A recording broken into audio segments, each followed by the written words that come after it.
But it is Ash and Madball now, getting ready. They're jumping in. Map number 1 is going to be Sinister. And we're going to be on Madball to begin with, as he picks up that LG and the red armor. So definitely a nice start for him. I wonder if we're going to see him bait the LG, because it is... We don't see it often, but when we do see it, it's glorious. Yeah, I mean, it's certainly possible. We'll see. I mean, Ash currently sat above the mega. Ash just trying to get a read on his opponent. Oh, what was that second rocket? I have no idea. And this is, I mean, I don't think Ash can get away. Wait, no, actually, Madball's going to let him get away. I like this, actually, because he's not putting himself in a weird situation, because he could actually stay there and try to damage. Ash isn't going to peek, though, and in the meantime, all the items will spawn, which actually puts Madball in a worse position later on, I think. Yeah, that is a good point, I suppose. Yeah, now he's got the mecha as well, yeah. That's like one of those things where you're like, I've got this. If he comes out, he dies. Then everything spawns, and then it makes everything feel weird. So it's like, it's one of those weird situations. Experience tells you usually that just keep the items going, because he has control, so he's winning either way. I mean, it's always good. Yeah, it's still 0-0, but like I said, it has that advantageous position, and still Ash is not really going to be able to bully his way onto any of the items. He only has a rocket launcher in the and doesn't even have the lightning gun yet either. Will now finally drop down, but he needs to get time on this mega health, which I think he's trying to do. Yeah, and actually Ash, I think, got the time, so that's going to be important in the next 30 seconds. If he doesn't take any damage, hits one railgun, maybe he could get into position early, but yeah, unable to find it. That's probably going to allow Madball control for the next 50 seconds or so. Definitely, and it's a great position to be in. It's lovely. Loads of armor, all the weapons, loads of health, got all the item times, has the pattern in his head.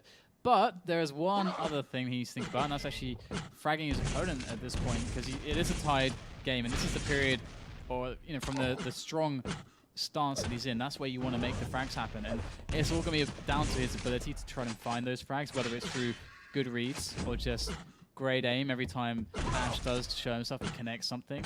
But we're going to see maybe a bit of a trap going in there. That could have worked out pretty well.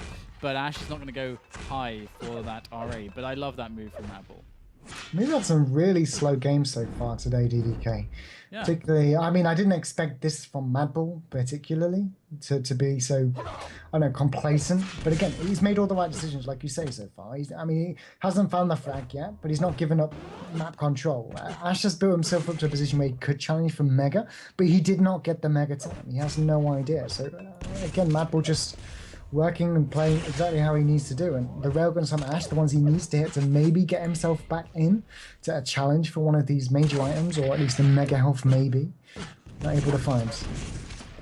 Yeah, and as long as he keeps the mega under control, then he's going to be in a good position the entire time. He's always going to have a little bit of an advantage on the stack, and if he's confident in his ability to aim, then he doesn't have to worry. He can just keep taking items, and he can just play this like without thinking about going for the frag, but playing reactively. If an engagement comes to him, he can go for it. Giving away the red at this point is actually okay as well, because Ash basically has that amount of armor anyway, and still the mega becomes the more important thing. So you're thinking more about positioning and basically chances to deal damage as opposed to anything else. To give himself a strong chance on the mega, but the timing from Ash coming through the telly is just, oh, that is gutting. That timing. I don't know what Madball did. I mean, Ash got the last mega health for free. Madball was not even by the red armor. He missed the railguns. Ash hit them. As soon as Ash starts hitting his shots, this is turned around very quickly. And now Madball is just... He didn't even... I mean, Ash didn't win the map. Madball just gave it away. Yeah, it's one of those really hard spots for Madball where he's thinking, okay, I want to take this yellow, but I know that my opponent just took the red. So Ash has two options he can go for. He can either drop, as we saw, that's what he did, and then he heard Madball going up the jump pad, so he went through the telly and had a perfect fight because of that. And that's the problem. Madball can't get that yellow in that situation. It's just so risky. And he went for it anyway and got caught out really badly. And now Ash is just in a really sick position because of that. Yeah, I mean, Ash even out-aiming Madball. Remember, I did not expect that, particularly in that LG fight. I really thought Madball would be able to do a better job, despite having that 25 HP ball next to Ash. But there we go. There should be another frag here for Ash. The rocket launcher just is not good enough for Madball. That's the line. He got plenty of time before the items. The yellow armor will go to Madball, but again, he knows Madball has absolutely nothing but a rocket and maybe a railgun. So Ash not going to be trouble whatsoever. It should be a free drop down toward the Mega. And Madball shouldn't stay in here. Definitely, it's very hard for Madball. It's not quite as hard, or rather, it's a little bit harder rather than what Ash had to deal with at the start. Because Ash, you know, he got his spawn. You know, they both decided, okay, we're not going to really fight over this, and that's how it stayed for ages. So Ash was comfortable out of control. We're seeing a situation where Madball's trying to get weapons, trying to get a little bit of armor here and there, and so it's harder for him generally. But still, he has to do what Ash was able to do, which was just stay on the outskirts, picking up items. And that's the thing, it's not just about staying out of control for like maybe 1-2 frag deficit. It's a 4 frag deficit at this point, and there's going to be another one for Ash. And it's not just, the pressure isn't just, it's not small like it was for Ash. This is huge pressure on Madball, particularly on his map. Yeah, I was going to say that as well. And look at this, he's whipping all those rockets. Great movement from Ash there. And yeah, I agree. If he can't win this one, I really don't see him winning the series, because Ash is a pretty sick player overall. And if you have, this is what we've seen previously be Madball's best map by far. So this is basically one of his best chances going out. Of course, by no means does it mean that he has no chance, because of course he does, because he's a great player. But at the same time, things become massively harder for him. And I'm definitely going to be worrying for him. And today we've only seen 2 zeros, I think. So is that right? I believe so, yeah. It's turned out to be an extremely quick cut. So maybe this every map will, every series rather will follow the trend perhaps. So the winner of the first map might win the. I mean, that doesn't mean anything, but it's something. It's yeah. I'm just grasping at straws, non-existent straws. Well, it needs to be a non-existent straw from Madball at this point. He's managed himself to pick up a red, I'm sure. That's a critical miss railgun. That's going to allow Madball to pick it up. He could, if he wants to, challenge for this Mega, because he kind of needs to, but it's a little bit too early. Oh my god, the grenade. Oh my god. Wow. Wow, as if it wasn't bad enough. And how, in God's name, did he even survive that? Because he got railed at the exit as well. Oh man, that is very disappointing there. I'm going to switch over to Madball. Because he's actually got quite a bit of armor together, but still that doesn't really solve the problem of you know, let's just look at the scoreboard. There is your problem, 6-0. That's a pretty huge problem. And if you look over to the top right now, you see another problem. It's 3 minutes left. Not just a problem, the biggest problem, EU, I think, world, whatever. Nice little machine gun damage. I mean, you can see Madball has pretty good aim. Ash is running at him, fair play, but same difference. I mean, Madball just hasn't really been given an opportunity to deal the kind of damage he wants to, and the one time he did, Ash just bullied his way. This should eventually, obviously there's no way he can come back from this. No, there definitely isn't. This has to be map number 1 for Ash, and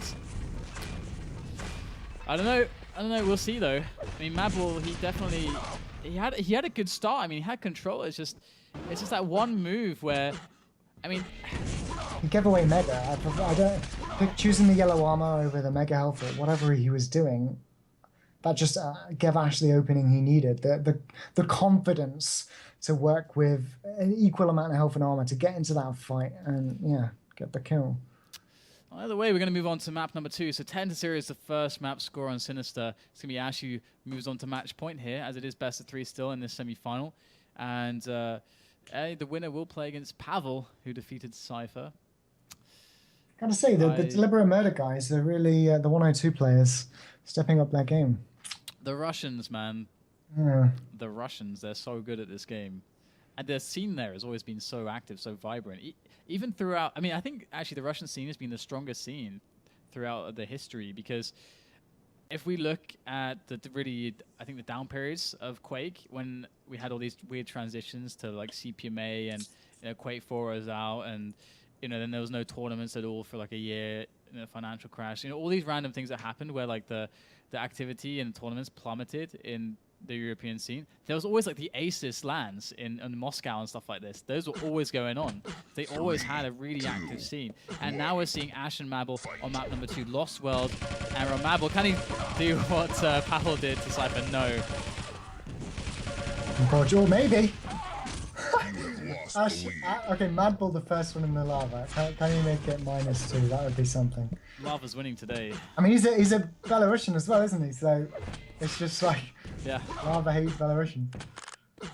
Seems that way. And at least his situation isn't quite as annoying unless it happens for the second time, like you mentioned. He has all the weapons really quickly, and he's got 100 armor, so it's almost as if nothing really happened, because he's not crippled. And that's a great move onto the position of Ash there. He got caught out really badly, and this gives Madball the map. Yeah, good defensive rockets as well, down at 10 HP. The 50 HP isn't enough for Ash as well. Nice lucky through the teleport exit. And right, this is it. Madball has a decent stack here. He could push in for the frag, but he'd come out of this with not too much to work with. He'd have to be careful after spawn if Ash gets a half-decent one. Yeah, and he's got the shotgun. I mean, he could challenge to red if he really wanted to, if he felt cocky enough. But and it looks like Madball was expecting it, but actually Ash picking up yellows instead, the safer option. Yeah, the item split is actually fantastic for Madball. Unfortunately, it feels like he wasn't able to really deny much from Ash. Looking at Ash's perspective, still no rocket launcher for Ash though, and that's a very important weapon on this map in particular to play out of control with. And look, he's got to resort to the plasma gun. Look at this.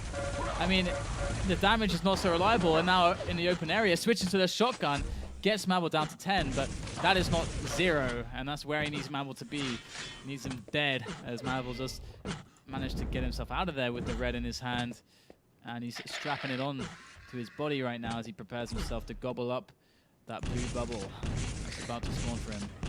Yeah, I mean, Ash doesn't have the rocket launcher again. He's going to have to try and find a way out. Blizz is way into middle with a lightning gun. I mean, you got to have balls to do that, particularly against Madball. Madball was actually dropping down to the mega health. So Ash, again, he's come off the spawn with a lot to work with now. And again, what should have been Madball's advantage just really hasn't gone exactly the way he would have hoped. But he is still in the lead, 2-0. The question is, can he hold on to it? Madball's looking like a much better player right now, overall, duel-wise, on map number 2 here, Lost World, than he was on Sinister. And Sinister, he looked a little bit, I don't want to say clueless, but he looked like he didn't really know how to start things, how to make something happen from his position. Here, though, he's all over it, and so far he's crushing Ash, and he's going to take this fight, and Ash actually going to be really low after that, surely, jumping over to Ash. Yeah, all his armor's gone. He's got a bit of mega left over, but this position on map actually makes him quite even, as we can see, is a better stack for Madball, but he needs to get out onto open map. Yeah, actually we might see a bit of an engagement. Madball backed away to pick up the 50, which wasn't up. If that was up, he would have been able to come back out, get control in middle, force Ash away, pick up the red, maybe even the mega, and instead again, Ash just able to find the edge he needs. The 50 HP wasn't there, so again, both players about even. I feel like Madball is still all over him though. Madball's gotten so much damage out, even though Mega and Red have gone to Ash. He's taken a lot of rockets, splashed here and there, and the grenades being worked also. And look at this, I bet he's going to hit this one. Oh, okay, he was timing it with the drop sound of Ash there. But still, decent bits of splash here and there. He knows where Mega is. Will he make the play for? He's got no grenades, which would have been lovely to spam down from that position and create an awkward fight. But he's just going to take it slow, and he's got his lead. Does he need to take risks? That's the question. I really think the answer is no, and I feel that's how he's viewing this. And look at that, he's going to dive in onto Ash. What is happening here? Wow. Didn't expect that fight. I mean, the armor was shipped away after that first rocket, and at that point, I think Madball just really great read on Ash, able to follow it up. The red armor for him now as well, and I mean, every frag counts at this point here on Lost World. The more you can extend the lead by, the easier it is to hold. That sounds very obvious, but on Lost World particularly, with the way the corridors work, with the way that bounce pad gives you the escape option, it's oh wow, brilliant surprise there from Ash, but again, a great response with the rocket. the bind. You can maybe even say that like one frag on Lost World is like 3 frags on Aerial Wolf or something like that. I mean, yeah, that'd be safe. Something like that, because definitely it's much harder to get frags on this map than, and so that is your concern. You don't want to give it away because even Ash there, you can see him running away. He really just doesn't want a challenge. it's hard to even make spawn frags on this map, but we have Madball, who's doing well to defend here, and he's got Ash screaming. He might be able to put the pressure on now. He's going to be able to pick up that grenade launcher, and it's actually really useful weapon to always have, especially on a map like this with all these corridors. It's actually really good. And he's just waiting now for the pressure. This is the poke, the 50-50 poke. You can see that he was wrong on that guess, and it was the lower entrance that Ash decided to take. And just keeping the pressure up. He's doing well. Yeah, that's it with the grenade launch all around him. A bit of an exchange yet again with the rockets. Brilliant play from Ash, actually. He's actually given himself the slight edge. The Mega will go to Madball, but again, hit one rocket here, and that's going to tie things up a little bit, but not quite in time. The red armor will go to Madball. But yeah, if you have the grenade launcher in middle map, you can, not so much to deny your opponent entry to certain items, or that is a possibility, like Mega Health, but you can fire a grenade down one corridor, go down the other, and all of a sudden you've got, position on two sides of the map. You know exactly where he might be coming from if you connect with it. So just a good weapon to fire when you're going the opposite direction, I think is the best thing to say. But red armor will go to Madball. Ash, 3 frags, just under 4 minutes left. We'll see. Yeah, it's a really nice point to make, and we're going to see actually Madball getting a bit of damage on him from Ash, who's still holding center map. I wanted to add a point there to what you said, but these guys are going at it. And it feels like Madball's building himself into a mega challenge very soon here. He's actually going to go for the fight. Finds Ash, LG on LG. What is going to happen here? It's going to be Ash who goes down. 20 health remaining. 3 more cells would have done it there. But Ash didn't hit those 3. Instead, Madball's going to be raining strong here. He's got to make the play on the mega. Oh, the LG so strong. Unresponded. Oh, wow. Did he plasma jump up there, Ash? I think he did. Yeah, he did. Wow. That's fantastic. There you go. Another frag coming in for Ash. He's going to make this comeback a reality. He wants this 2-map victory. He doesn't want to go to the 3rd map, and I can understand why. 2 minutes, 45 seconds on the board as we have Ash. Will he actually go for this? Looking for it. It's going to be hard to jump over the rockets. They got Mega coming up. I think it's safer to just make sure he picks that up. He doesn't. He still kind of wants to deal damage before it, as you can see. But got to be careful because that Mega and Red spawning at the same time. If he's not careful, he could lose out on one, if not both of them. And this could be it where he does it. No, we'll get the frag. Madball not able to back away. And in fact, did Madball necessarily need to take that fight? I don't think so. Well, it seems to be a very weak Ash we're looking at the moment. He's going to be able to get the 50, so we'll see if things actually go bad for Madball in the long run. But 2 minutes left, Ash is going to start feeling the pressure mounting as he has to get this kill at least in the next minute to feel somewhat safe, to at least bring it to an overtime. 5 HP for Madball. That pass. I mean, again, I think Madball. I think I say this every time I watch him play. He just sticks around for one too many fights. He doesn't need to do it. Whether it's Lesney, Gino, or Madball, I don't know, but 4-3 anyway. I mean, the frag's going to come. It's inevitable at this point. And will he be able to find it though? 90 seconds. He has got a ridiculous stack. He did so much damage to Madball. Madball's presence on the map was completely meaningless. He had no presence. He's going to be pushing now. Ash, can he do this? He's just going to hold the shards area, waiting for the double back up the jump pad. Not going to find it. Madball evading Ash's gaze, ever watchful as he is. And here he is again. On the same area, gonna go for the frag. Oh, push onto the jump pad. There is the frag, and that's the tie game right there. 1 minute left, and Ash is in a fantastic position with all the items he wants. Yeah, such a great time to get the frag as well. To be honest, he doesn't even need to drop down to red. He's just got to be careful he does not give it away to Madball. And this should be another kill, surely. Brilliant opening rocket down to -20 after that second one. 5-4 now. Oh, good machine gun damage, 60 HP, but the red arm is going to be free. The rocket, he's not going to be able to get that one off before he gets through the teleporter, I'm sure. And in fact, he doesn't necessarily need to go through the teleport. He could have just held there and dropped down and went through when he needed to. But at this point, just needs to hold. Mega should be his. Madball doesn't have a time on it, and that is going to be all she wrote, I think, here for Madball. Well, there's still time. Madball spotted Ash. He's got still, I think he's a bit behind on the stack now, but Can he do this? 10 seconds. It's just one frag for the overtime. He's going to rocket jump up straight into the LG of Ash. Ash defending. Nothing Madball can do right there. Good damage, but it's going to be Ash who, against all the odds really, manages to take it in 2 maps. So we're seeing another 2-0. Ash is going to be in the grand finals then against Pavel. Yeah, I mean, it doesn't matter what way you look at it. Spring season lineup currently shows Madball in first place, Ash in 7th. So yeah, I mean, I guess in that respect, despite the player that Ash is, it is an upset. And yeah, 2-0. Definitely. So guys, we have Ash and Pavel coming up for the grand final right after this break. So stay tuned for that best of 5 here live on FACEIT TV.